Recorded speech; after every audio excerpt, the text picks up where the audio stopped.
So now we're going to get into measuring sensation and perception, or really measuring perception, the approaches and the measurements that are used. I'm going to start out with a few of the really different overarching approaches.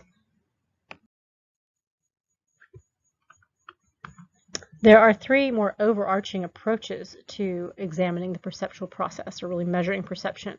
The first is psychophysical, which I have in parentheses there. PP is a nice shortened psychophysical, and this is the psychology, so measuring the actual experience, right, of what someone's saying about the physics, the psychophysical. And this really was introduced back in the mid-1800s by Gustav Fechner, and in the elements of psychophysics. And for most of my students, I probably go on a little bit too much about this history, but if you notice the time of when Gustav Fechner published the book, okay, in 1860, this is, 19 years before the first psychology laboratory opened up under Wilhelm Wundt. So at this time, he was not respected for doing this work.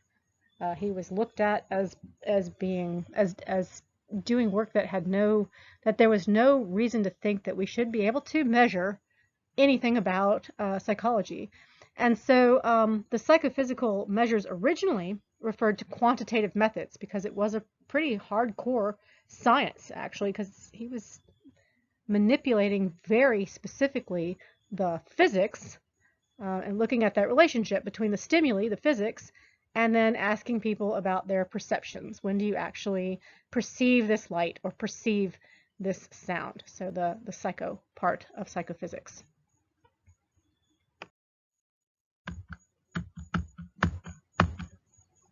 Okay, there are three overarching approaches, but I really just need you to understand the difference between a psychophysical approach, which I'm going to talk about now, and a physiological approach where we're measuring brain activity in some way. Goldstein now calls this psychophysical approach relationship A. I don't care about that, but just so if you're looking along in the book and trying to find where we are, he used to call it PP. That makes more sense to me, but the nomenclature is not important. What's important is that this is a psychophysical measure where we're manipulating specifically the stimulus and we're measuring perception. So one example might be we ask an observer to tell us the orientation of the lines in a grading pattern. So if you're looking at the picture on the right, the grading pattern on the bottom right, we can see that those are vertical lines, and there are the lines are pretty thick or wide, and that there's a lot of contrast. We go from black to white. Okay, they're very easy to see. If we move along that bottom row, okay, we get to some more narrow, and then we also get lower contrast. So if we're all the way to the bottom left, now we have some oblique lines. They're of lower contrast and they're somewhat narrower, but we can see more narrow in the middle. If you look in the back row, for me, I see no lines. Okay, so if you see any lines in those back grading patterns, then your eyes are much better than mine. So we would show people these kinds of grading patterns, and we can vary them in their orientation, right? And ask the people, what orientation are you seeing? And on the bottom right, we would say vertical. On the bottom left, we would say oblique. And then they can be different levels of oblique. They can be horizontal. And what we find is we can make our lines more narrow and give ourselves lower contrast, and people are able to see vertical and horizontal lines better than they can see these oblique lines. Okay, we lose those oblique lines faster as we're getting into lower contrasts and more narrow. And that is called the oblique effect. We're going to talk about it several times.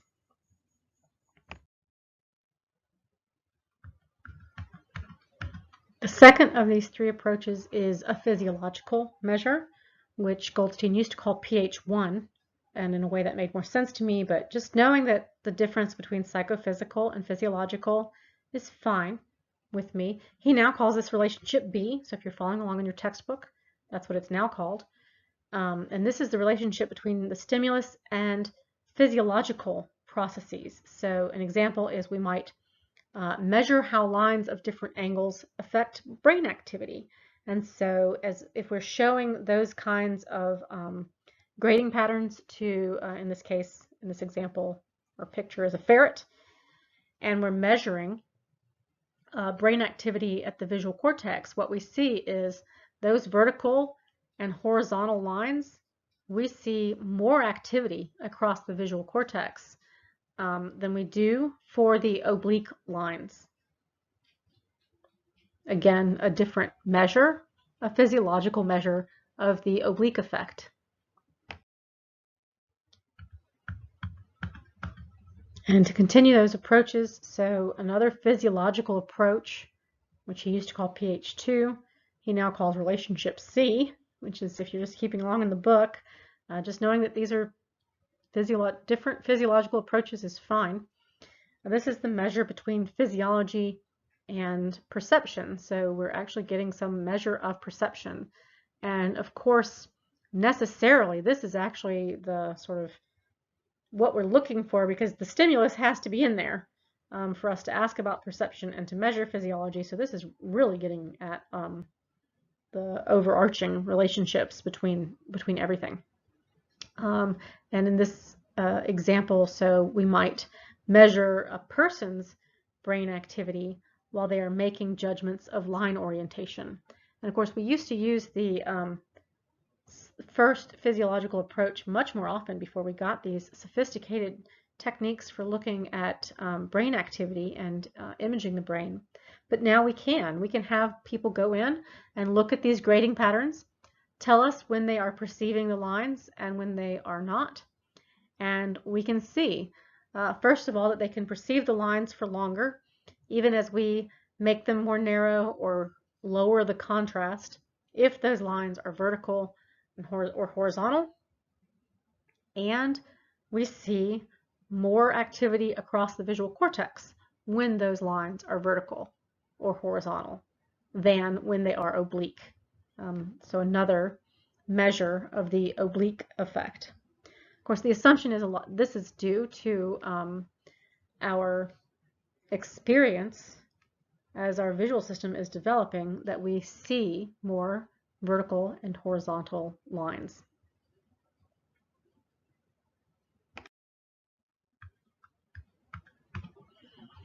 The goals of all of these approaches are to, 1, explain the physiology behind how we perceive, 2, explain how brains and neuronal processing create our perceptions of the world, and 3, also to explore the cognitive influences on perception. If you know about me a little bit, you know that my background is cognitive psychology, and it's those cognitive influences, as we've already gone over with knowledge and kind of top-down influences, really have a powerful influence on our perception of the world. Okay, so we're going to start by looking at this PP relationship, this psychophysical relationship. And there are a number of ways to measure, to provide these psychophysical measures. And the first thing I'm going to talk about is measuring absolute threshold. So the very smallest amount of stimulus energy that is required for us to actually perceive the stimulus. So if we're talking about vision and we're talking about light, what's the smallest amount of light out there? What's the smallest amount I can make it? And you are still saying, yes, I can see it. Okay. Most of our psychophysical measures that we're going to talk about really come from Gustav Fechner and his Elements of Psychophysics, which again, back in 1860, this was groundbreaking in many, many ways. He was interested in studying the mind. This was simply not being done at the time, and he believed that the study of the mind could be measured by examining changes in the physical stimulation, so manipulating the stimulus or the physics very precisely, and measuring a person's experience. So asking the person, about their psychology. So do you see it? Can you tell a difference between stimulus A and stimulus B? For measuring absolute threshold, we're asking, can they see it? Can they hear it? Can they feel it? Aspects of Fechter's measures. So one thing is he had a stimulus that was present on every trial, and he was varying that stimulus intensity from trial to trial. And the participant was supposed to judge, is the stimulus present or is it absent? Okay, so there would be instances where it's very clearly present, it's well above my absolute threshold, and instances where it would be presented, but it would be below what he figured absolute threshold would be, and so people would say, their judgment would be that the stimulus was absent.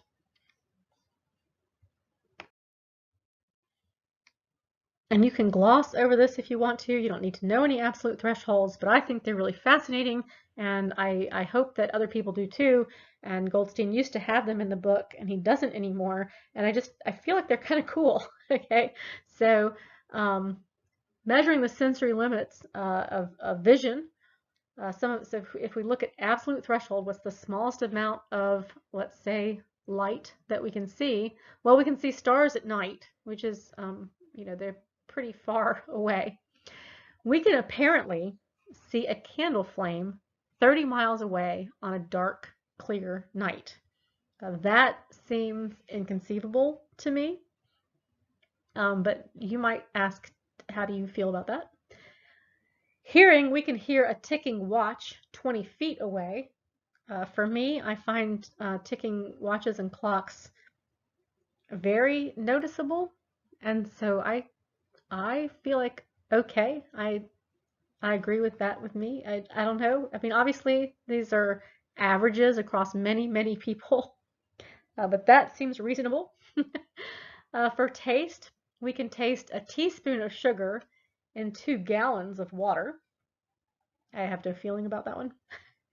For smell, we can smell a drop of perfume in 3 rooms. That one, I have serious issues with smell, and especially with perfume, so yes, I believe it. I've had one student write about how her choir teacher would kick them out of choir if they were wearing any perfume, and she would say, sometimes I would just put 1 drop on in the morning and she'd kick me out. And so yes, we have that very low absolute threshold, in my opinion. But obviously, again, averaged across people. And you can ask, how do you feel about that? For touch, apparently we can feel the wing of a fly falling on our cheek from a height of 3 inches. I've never tried that one, so I have no idea about that one. But you can see, again, how do you feel about that?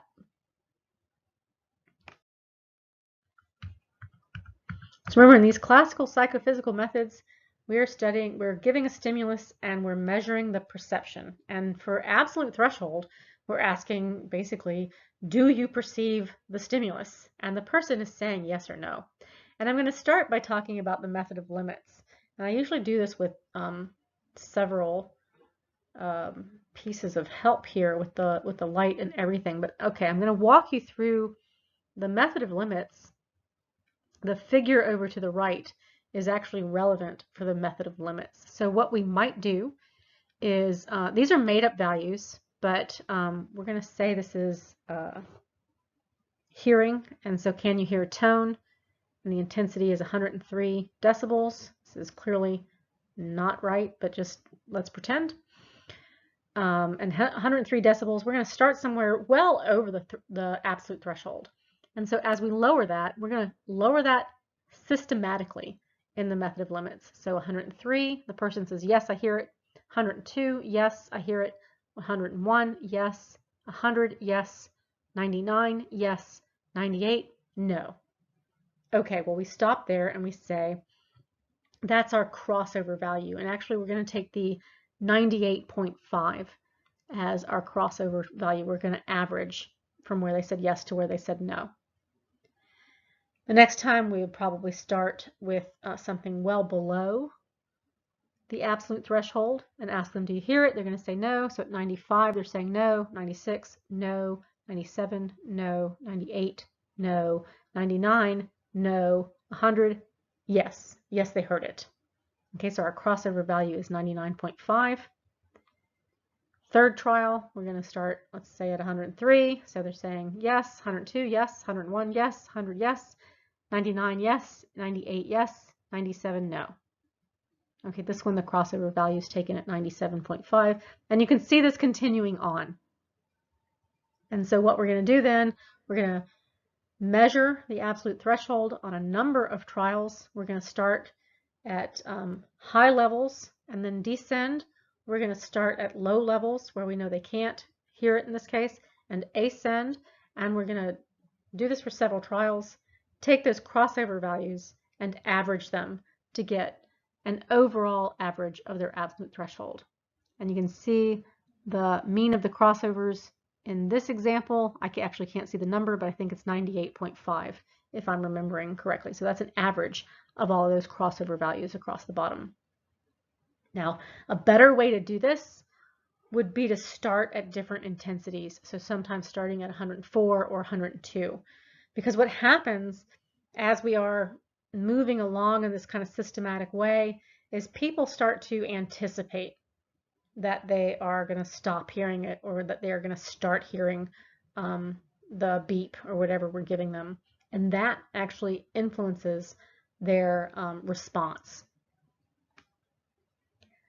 The method of adjustment is another classical psychophysical method. And we're actually going to see this being used in the dark adaptation curve. The method of adjustment is the fastest way to get at someone's absolute threshold. We might think of it as the least accurate because of this kind of anticipation, and because they have this control, and they are completely controlling the knob. And so usually this works with a knob. And if I'm doing auditory information, I'm going to stay with auditory information here.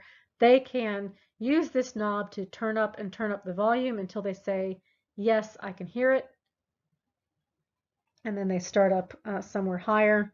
They turn down and turn down the volume until they say, no, I can't hear it.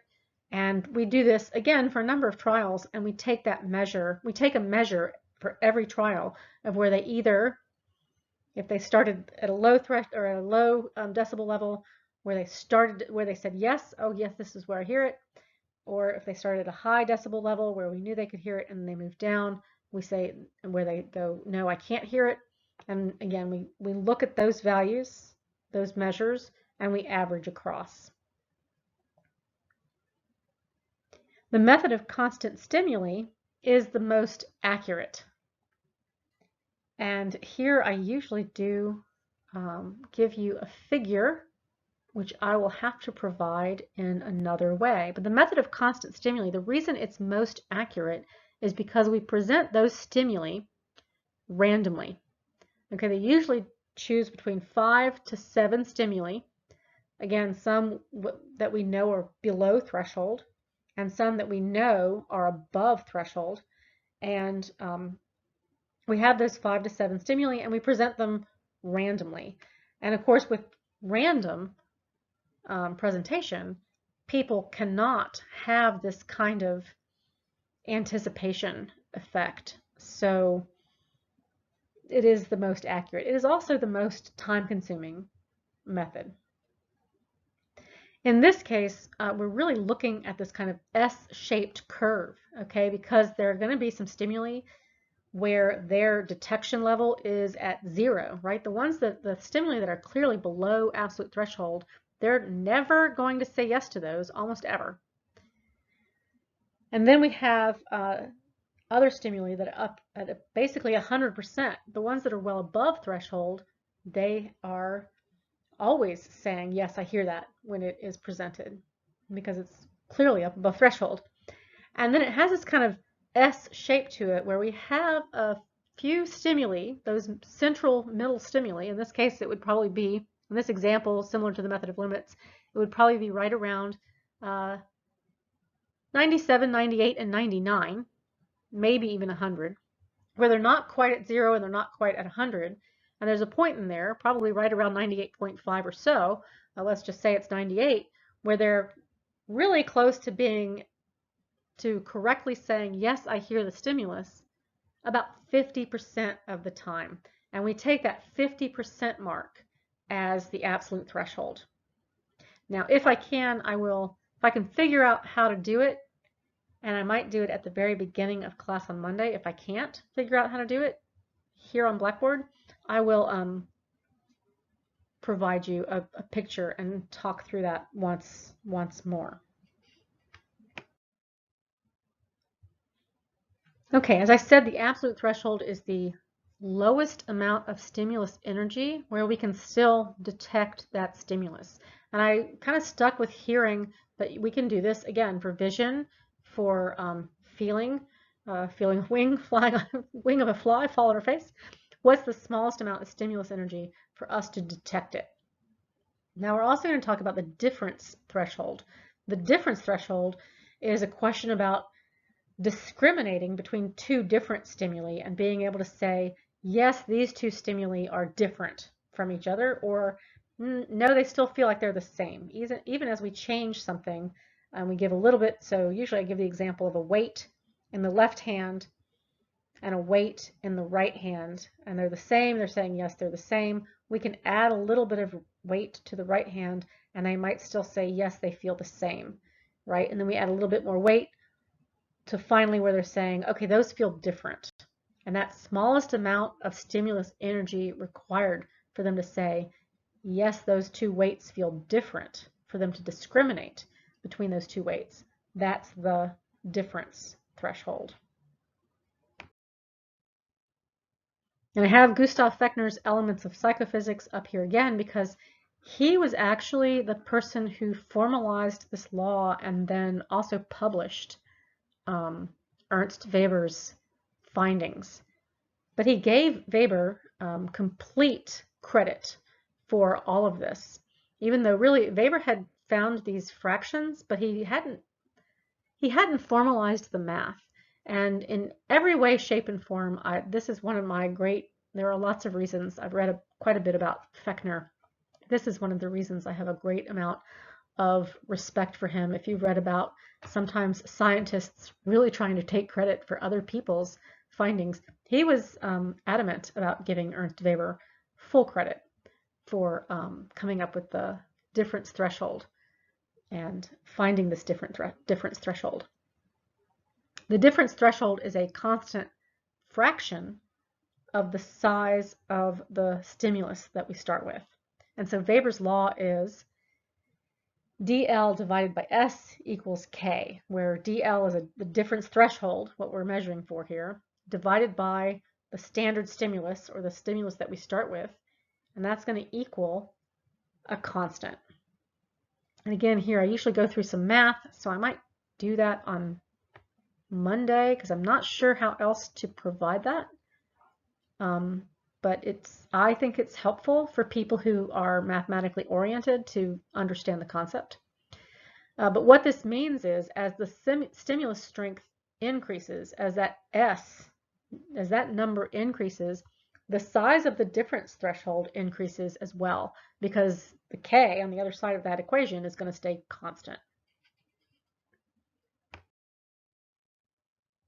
And some of Weber's difference threshold fractions, and this is another one of these slides where I find this fascinating, and I hope you think it's interesting too, but you don't need to memorize a bunch of fractions. But so we only need a 1% change in electric shock for us to tell the difference.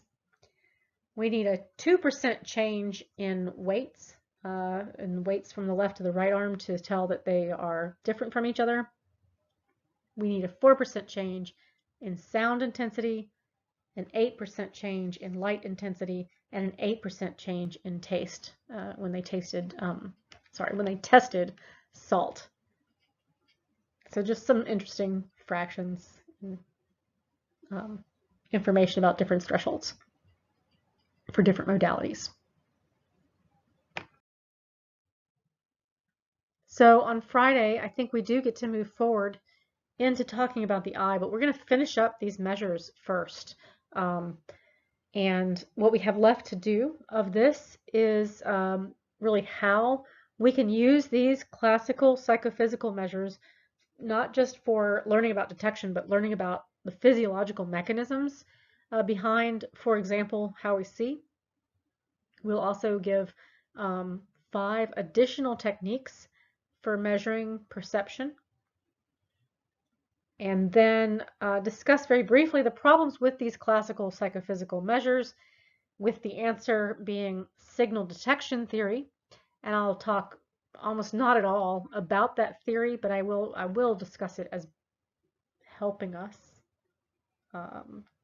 answer or address the problems that we see with classical psychophysical measures. Okay, everybody have a good day. I will talk to you on Friday.